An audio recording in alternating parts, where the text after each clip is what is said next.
آپ کو اب یہ پتا چلے گا کہ یہ عیسیٰ ابن مریم کو ہمیشہ کیوں سینٹرڈ کیا گیا قرآن میں بات سمجھانے کے لیے، کیونکہ انسانی ہسٹری کا سب سے بڑا شرک عیسیٰ ابن مریم کے نام پہ ہوا ہے، بت پرستی کے نام پر نہیں ہوا۔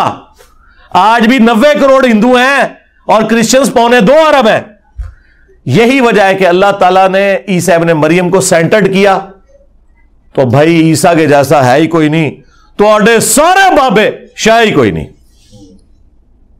یہاں بھی عیسیٰ ابن مریم کی مثال، وہ بھی سورۃ المائدہ میں، مل مسیح ابن مریم الا رسول، آیت نمبر 75۔ عیسیٰ ابن مریم تو نہیں تھے مگر ایک رسول ہی، قد خلت من قبلہ الرسل، ان سے پہلے بھی رسول گزرے ہیں، یعنی یہ کوئی ایسی بات نہیں ہوگی کہ پہلے کوئی پیغمبر نہیں آیا۔ وَأُمُّهُ صِدِّيقَةٌ، اور ان کی ماں بھی ایک سچی عورت تھی۔ مریم کے جیسا ہے ہی کوئی نہیں۔ میں آپ لوگوں کو ایسے مشورہ دوں گا، حضرت یوسف علیہ السلام کے اوپر ایران والوں نے ایک فلم بنائی تھی اصحاب الکہف میں، ایک اور انہوں نے بنائی ہے مریم مقدس کے نام سے، 10 اقساط کے اوپر، اردو ڈبنگ کے ساتھ آ چکی ہے، انگلش میں بھی ڈب ہو چکی ہے، رکھی ہوئی ہے یوٹیوب پہ، وہ آپ ضرور دیکھیں، آپ کو پتا چلے کہ مریم جیسی کوئی عورت اس پلانٹ ارتھ پہ کبھی نہیں گزری۔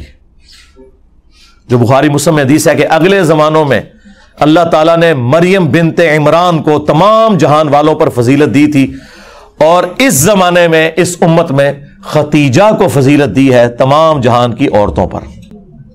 ہاں، مریم جیسا کوئی نہیں، اور اللہ تعالیٰ ہمارا وہ بھی ایک سچی عورت تھی۔ کانا یاکلان الطعام، اور دونوں کھانا کھانے کے محتاج تھے، دونوں روٹی کھاتے تھے۔ کون؟ عیسیٰ اور ان کی ماں۔ اب کوئی یہ کہے گا کہ روٹی افضل ہوگی حضرت عیسیٰ علیہ السلام سے؟ نہیں، یہ عیسیٰ ابن مریم کی کمزوری ہے، ان کی ماں کی کمزوری ہے کہ ان کے ساتھ روٹی کی تکلیف اٹیچ ہے کہ یہ انہوں نے کھانی ہے تو زندہ رہنا ہے، اور اس کے بعد ٹوائلٹ جانا ہے تو زندہ رہنا ہے۔ اس میں کوئی گستاخی والا ایلیمنٹ نہیں ہے۔ کیوں؟ اللہ روٹی سے آزاد ہے، جو سورہ الذاریات میں ہے کہ اللہ تعالیٰ تمہیں کھلاتا ہے، خود کچھ نہیں کھاتا، باقی سب کو وہی کھلاتا ہے۔ کانا یاکلان الطعام، دیکھو یہ دونوں کھانا کھایا کرتے تھے۔ انظر کیف نبین لہم الآیات، ذرا دیکھو تو ہم اپنی آیات کس طرح کھول کھول کے بیان کرتے ہیں، یعنی وہ ہمارے استاد ڈاکٹر سراج صاحب کے بقول ننگی بات کرتے ہیں۔ آئیے ننگا وہ والا نہ لے لیجیے گا جو عمران خان صاحب یوز کرتے ہیں، ننگی تلوار۔ تلوار جب نیام سے نکلتی ہے تو اس کا ایک روب ہوتا ہے، اس کی چمک ہوتی ہے، تو اللہ تعالیٰ نے یہ تلوار نیام سے باہر نکال کے توحید کی بیان ہو رہی ہے کہ دیکھو عیسیٰ اور ان کی ماں کھانا کھانے کے محتاج تھے، تو باقی تو شاہی کوئی نہیں۔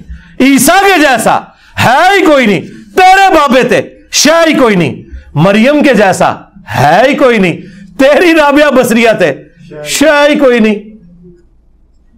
اولیاء کی سردار سیدہ مریم اور اولو العزم پیغمبروں کے سردار 5 پیغمبر ہیں سورۃ الاحزاب میں اور سورہ شورى میں، محمد رسول اللہ صلی اللہ علیہ وآلہ وسلم، ابراہیم خلیل اللہ، موسیٰ کلیم اللہ، عیسیٰ روح اللہ اور نوح نجی اللہ، یہ 5 اولو العزم پیغمبر ہیں۔ پیغمبروں کے سردار اور ولیوں کی سردار، دونوں کھانا کھانے کے محتاج۔ اللہ، اور عیسیٰ وہ کہ جس کے معجزات انبلیویبل، کسی پیغمبر کو نہیں دیے گئے۔